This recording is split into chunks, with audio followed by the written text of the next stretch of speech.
நம்முடைய வீட்டில் மகாலட்சுமி தாயார் நிரந்தரமாக தங்கணும், வீட்டில் பண வரவு அதிகரிக்கணும், அதன் மூலமாக நம்முடைய கடன் பிரச்சனை அனைத்தும் தீரணும், 16 செல்வங்களும் சேர தொடங்கணும் அப்படின்னா இந்த பதிவு உங்களுக்காக தான்.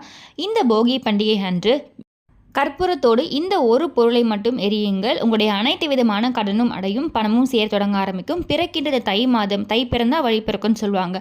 ஸோ இந்த தை மாதத்தில் உங்களுக்கு நல்ல பணவரவு அதிகரிக்கும். இந்த வருடத்தில் கண்டிப்பாக உங்களுடைய கடன் பிரச்சனை விரைவிலே அடைய ஆரம்பிக்கும்.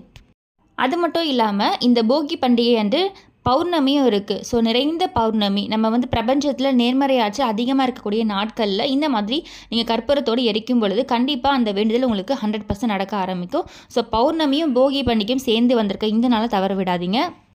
இதை அனைத்து மதத்தினருமே நீங்கள் செய்யலாம். உங்களுக்கு பண தேவைகள் இருக்குது, வீட்டில் மகாலட்சுமி தாயார் அதாவது நேர்மறை ஆற்றல் வீட்டில் நிரந்தரமாக இருக்கணும், நல்ல ஒரு பணவரவு இருக்கணும்னு நினைக்கிற அனைவருமே நீங்கள் செய்யக்கூடிய ஒரு எளிமையான தாந்திரிக பரிகாரம் இந்த பதிவில் பார்க்க போகிறோம்.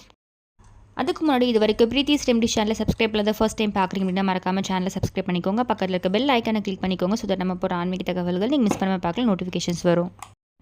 இதற்கு நமக்கு ஒரே ஒரு கற்பூரம் தேவைப்படும். ஸோ இதற்கு கூட நான் சொல்லக்கூடிய பொருட்கள் போட்டுக்கோங்க. கற்பூரம் அப்படின்றது நம்ம நார்மலாக பூங்கற்பூரம் எடுத்துக்கலாம், இல்லை இந்த மாதிரி ஸ்கொயர் கற்பூரம் எடுத்துக்கலாம்.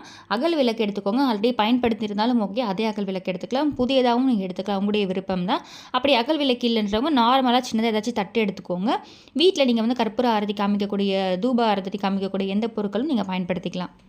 சின்னதாக பவுல் இல்லைனா தட்டு எடுத்துக்கோங்க. அதில் இந்த பூங்கற்பூரம் இல்லை ஒரு கற்பூரம் வைத்ததுக்கப்புறமா பச்சை கற்பூரம் இருந்தால் ஆப்ஷனலாக அதை நீங்கள் போட்டுக்கோங்க. பச்சை கற்பூரம் இல்லைனா பரவாயில்ல, இந்த ஒரு கற்பூரம் மட்டுமே போதுமானது. ஸோ கற்பூரம் நீங்கள் எப்பொழுதுமே நல்ல கற்பூரமாக பார்த்து வாங்கிக்கோங்க. ஒரு சில கற்பூரம் டூப்ளிகேட்ஸும் இருக்கும், அதை நம்ம எரிக்கும் பொழுதே ஒரு விதமான ஒரு ஸ்மெல் இருக்கும். ஸோ நீங்கள் வீட்டில் கற்பூரம் ஏற்றுறதே பார்த்தீங்கன்னா நல்ல ஒரு பாசிட்டிவ் வைப்ஸ் வரணும் அப்படின்றதுக்காக தான். ஸோ அதனால் அதை வாங்கும்பொழுது நல்ல கற்பூரமாக பார்த்து வாங்கிக்கோங்க. கற்பூரத்தை ஏற்றிட்டு நான் சொல்லக்கூடிய இந்த பொருளை கையில் வச்சுட்டு உங்களுடைய மனதார உங்களுக்கு என்ன வேண்டுதல் இருக்கோ அதை நீங்கள் வேண்டிக்கோங்க. கடன் பிரச்சனை அடையணும், பணம் சேரணும், இந்த மாதிரி உங்கள் வேண்டுதலை வேண்டிட்டு அதுக்கப்புறம் இதில் போட்டுற போகிறீங்க. 3 கிராம்பு மொட்டோடு இருக்க மாதிரி எடுத்துக்கோங்க. இது மினிமம் 3, நீங்கள் 6 கூட போட்டுக்கலாம், உங்களுடைய விருப்பம் தான். இந்த கிராம்பு போடும்போது பண வரவு வரணும், என்னுடைய கடன் பிரச்சனை தீரணும் அப்படின்னு சொல்லி நீங்கள் மனதார வேண்டிகிட்டே இந்த கற்பூரத்தில் இதை போட்டுடுங்க. இது எரிஞ்சு முடிக்கிற வரைக்குமே இது நீங்கள் சொல்லிகிட்டே இருங்க. மனதிலையும் சொல்லலாம், இல்லை வாய் நிறையவும் நீங்கள் சொல்லலாம், உங்களுடைய விருப்பம் தான். ஸோ இதை நீங்கள் பகல் நேரத்திலும் செய்யலாம், இரவு தூங்குறதுக்கு முன்னாடியும் செய்யலாம். ராகுகாலம் எமகண்டம் தவிர்த்து மற்ற நேரங்கள் நீங்கள் செய்யுங்க. இது எரிஞ்சு முடிக்கிற வரைக்குமே அதை அப்படியே பார்த்துட்டே உங்களுடைய வேண்டுதலுக்கு சொல்லுங்கள். மகாலட்சுமி தாயார் நிரந்தரமாக உங்கள் வீட்டில் வர ஆரம்பிச்சிருவாங்க. நல்ல ஒரு பண வரவு உங்களுக்கு வர ஆரம்பிக்கும். இந்த கிராம்பு நம்ம சமையலுக்கு பயன்படுத்தக்கூடிய இந்த பொருளில் நேர்மறை ஆற்றல் அதிகமாக இருக்குது. மகாலட்சுமி தாயாருக்கும் ரொம்ப பிடிச்ச ஒரு பொருள். ஸோ இதோட வாசனையே பார்த்தீங்கன்னா நல்லா கமகமகமன்னு இருக்கும் உங்களுக்கு. நான் ஆல்ரெடி சொல்லியிருப்பேன், பணம் வைக்கும் இடத்துல, பர்ஸில், எல்லா இடத்துலையுமே இது நீங்கள் போட்டு வைங்க. இது இருக்கிற இடத்துல கண்டிப்பாக பணம் சேரும் அப்படின்னு சொல்லிட்டு. ஸோ இது எரிஞ்சு முடிஞ்சதுக்கு அப்புறமா என்ன செய்யணும் அப்படின்றதையும் நான் தொடர்ந்து உங்களுக்கு பதிவில் சொல்கிறேன். ஸோ இது எரியும் பொழுது நீங்கள் எந்த இடத்துல வைத்து எரிக்கணும் அப்படின்னு பார்த்தீங்கன்னா வீட்டோட ஹாலில் வைக்கலாம், இல்லை பூஜை அறையில் நீங்கள் ஏற்றலாம். வீட்டோட ஹாலில், கிச்சனில் எங்கே உங்களுக்கு வசதியாக இருக்கோ அங்கே ஏற்றுங்க. இந்த கற்பூரம் எரிஞ்சு முடிஞ்சதுக்கு அப்புறமா இதுலேருந்து மைல்டாக ஒரு புகை வரும். அந்த புகையுமே நல்ல நறுமணமாக இருக்கும். ரொம்ப சாம்பிராணி போடுற அளவுக்குலாம் அந்த அளவுக்கு அதிகமாக வராது, பட் மைல்டாக வரும், நல்ல நறுமணமாகவும் இருக்கும். ஸோ இந்த புகையை நீங்கள் வீட்டோட கதவுகளுக்கு பின்னாடி, நிலைவாசல் கதவு இருக்குன்னா கதவுக்கு பின்னாடி காமிங்க. அடுத்து வீட்டில் நிறைய ரூம்ஸ் இருக்குன்னா அந்த கதவுகளுக்கு பின்னாடி காட்டுங்க. கண்டிப்பாக இந்த நிலைவாசலுக்கு பின்னாடி, அந்த கதவுகளுக்கு பின்னாடி காமிங்க. மூலை முடுக்குகள் அந்த கதவுகளுக்கு பின்னாடி தான் நெகட்டிவ் வைப்ஸ் சேர்ந்துருக்குன்னு சொல்லுவோம்.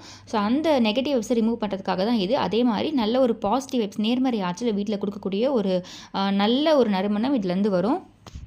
இது எரிஞ்சு முடிச்சதுக்கப்புறமா அது அகல் சூடாக இருக்கும். ஸோ நீங்கள் அதற்கேற்ற மாதிரி ஒரு தட்டோ இல்லைனா சாம்பிராணி போடக்கூடிய அந்த தூபக்காலோ, ஸோ அதில் எடுத்து வச்சு நீங்கள் எல்லா கதவுகளுக்கு பின்னாடியும் காமிச்சிடலாம்.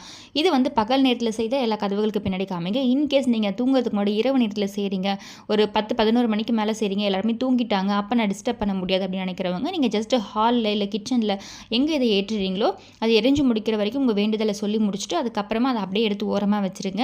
காலையில் எந்திரிச்சதுக்கப்புறமா அடுத்த நாள் காலையில் அதை எடுத்து நீங்கள் ஒரு பேப்பர்லேயோ இல்லை டஸ்ட்பின்லேயோ நீங்கள் கொட்டிடுங்க. வீட்டோட கிச்சன் சிங்க் இருக்குன்னா அதில் கொட்டி தண்ணியும் ஊற்றலாம்.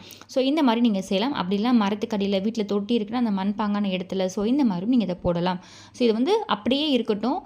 இந்த நறுமணம் பார்த்திங்கன்னா உங்களுக்கு நல்ல ஒரு மாற்றத்தை ஏற்படுத்தி கொடுக்கும்.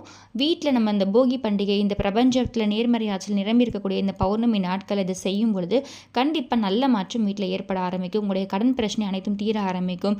இதை நீங்கள் ஒவ்வொரு செவ்வாய் வெள்ளிக்கிழமைகளை செய்யலாம். செய்யலாம். குறிப்பாக அமாவாசை பௌர்ணமி நாட்களில் செய்யலாம்.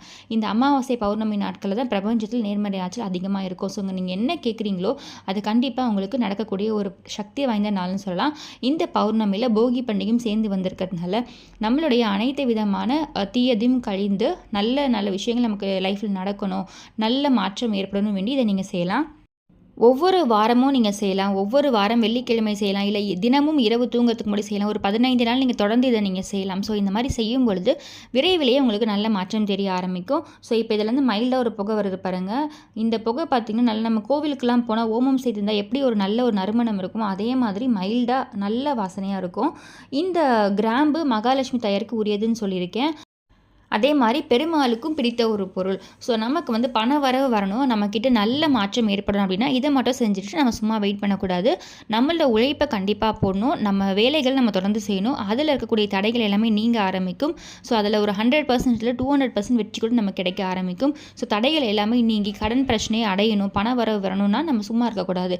கண்டிப்பாக உங்கள் முழு முயற்சியை நீங்கள் போடுங்க. அதில் வெற்றி உங்களுக்கு 100% கிடைக்க ஆரம்பிக்கும். இதை வந்து எல்லா மதத்தினருமே நீங்கள் செய்யலாம்.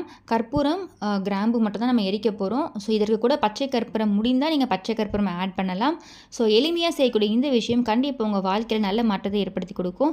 நம்ம வந்து சின்ன சின்ன விஷயங்களை தொடர்ந்து பதிவுகளை பார்த்துட்டு வரோம். ஆனால் அது எல்லாருக்குமே நல்ல ஒரு பெரிய அளவில் ரிசல்ட்ஸ் கொடுக்கக்கூடிய ஒரு பதிவுகள்.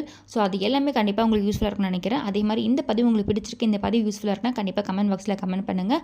மறக்காமல் நம்முடைய சேனலை சப்ஸ்கிரைப் பண்ணிக்கோங்க. பக்கத்தில் இருக்க பெல் ஐக்கானை கிளிக் பண்ணிக்கோங்க. ஸோ நம்ம ஒரு ஆன்மீக தகவல்கள் நீங்கள் மிஸ் பண்ண பார்க்கலாம், நோட்டிஃபிகேஷன்ஸ் வரும். உங்களுடைய ஃப்ரெண்ட்ஸ், ஃபேமிலி எல்லாருக்குமே ஷேர் பண்ணுங்கள். அனைவருக்கும் போகி பண்டிகை வாழ்த்துக்கள். ஸோ நம்ம ஆல்ரெடி வீட்டில் இருக்கக்கூடிய 10 விஷயங்கள் நம்ம சேஞ்ச் பண்ணணும், வீட்டில் இருக்கக்கூடிய 10 விஷயங்களை தூக்கி போடணும்னு சொல்லிட்டு ஆல்ரெடி பதிவுகளை சொல்லியிருப்பேன். அதையும் வீடியோட எண்டில் கொடுக்குறேன். ஸோ ரொம்ப முக்கியமான விஷயம், எளிமையான விஷயம் கூட. ஸோ அது எல்லாமே நீங்கள் வீட்டில் இருந்து முடிஞ்ச வரைக்கும் அப்புறப்படுத்திடுங்க. இந்த பொருட்கள் எல்லாமே இருந்துச்சுன்னா கண்டிப்பாக வீட்டில் நெகட்டிவ் வைப்ஸ் வரும். ஸோ அதை தூக்கி போட்டாவே ஆட்டோமேட்டிக்காக நமக்கு நல்ல நல்ல பாசிட்டிவ் வைப்ஸ் வீட்டில் வர ஆரம்பிக்கும். ஸோ அந்த 10 விஷயங்கள் என்ன, அதை ஆல்ரெடி நீங்கள் ஃபாலோ பண்ணிகிட்டு இருக்கீங்க, அது எதுவுமே உங்கள் வீட்டில் இல்லைனா ஓகே, இருந்துச்சு அப்படின்னா கண்டிப்பாக அதையும் இந்த போகி பண்டிகைக்குள்ளே நீங்கள் தூக்கி போட்டுடுங்க. ஸோ பிறகு இந்த தை மாதம், தை பிறந்தால் வழி பிறக்கும்னு சொல்லியிருக்கேன். கண்டிப்பாக இந்த தை மாதத்தில் உங்களுக்கு ஒரு வழி பிறக்க ஆரம்பிக்கும். இதை தவிர்த்து நம்ம பௌர்ணமியில் செய்யக்கூடிய ஒவ்வொரு விஷயமே கண்டிப்பாக இந்த பௌர்ணமியிலும் நீங்கள் தொடர்ந்து செய்யுங்க. போகி பண்டிகை அன்று பௌர்ணமியும் இருக்குது அப்படின்றதுனால. ஸோ கொஞ்சமாக பச்சரிசி, ஒரு ₹1 நாணயத்தை நீங்கள் உள்ளங்கையில் வச்சுட்டு மனதார சந்திர பகவானை வேண்டிட்டு அதை அப்படியே ஒரு இடத்துல வச்சுருங்க. இல்லை பூஜை அறையில் வைக்கலாம். அடுத்த நாள் காலையில் அந்த பச்சரிசியை பறவைகளுக்கு தானமாக போட்டுடுங்க. ஸோ இதை மாதிரி செய்கிறதுனால உங்களுடைய கடன் பிரச்சனை விரைவில் அடைய ஆரம்பிக்கும். ஸோ இந்த மாதிரி சின்ன சின்ன விஷயங்கள் நம்ம தொடர்ந்து செஞ்சுட்டே வாங்க. கண்டிப்பாக அது பெரிய அளவில் உங்களுக்கு ஒரு நாள் ரிசல்ட்ஸ் கொடுக்கும். கண்டிப்பாக உங்களுடைய கடன் பிரச்சனை விரைவில் அடையும். நீங்கள் கடன் வாங்க ஒரு நிம்மதியான வாழ்க்கையை வாழ தொடங்க ஆரம்பிப்பீங்க. இது எல்லாமே ஆல்ரெடி நான் உங்களுக்கு பதிவில் சொல்லியிருக்கேன். ஸோ இந்த பதிவும் கண்டிப்பாக உங்களுக்கு யூஸ்ஃபுல்லாக இருக்கும்னு நினைக்கிறேன். மீண்டும் இன்னும் நல்ல பதிவில் உங்களை சந்திக்கிறேன். நன்றி. அனைவருக்கும் அட்வான்ஸ் போகி நல்வாழ்த்துக்கள், பொங்கல் நல்வாழ்த்துக்கள்.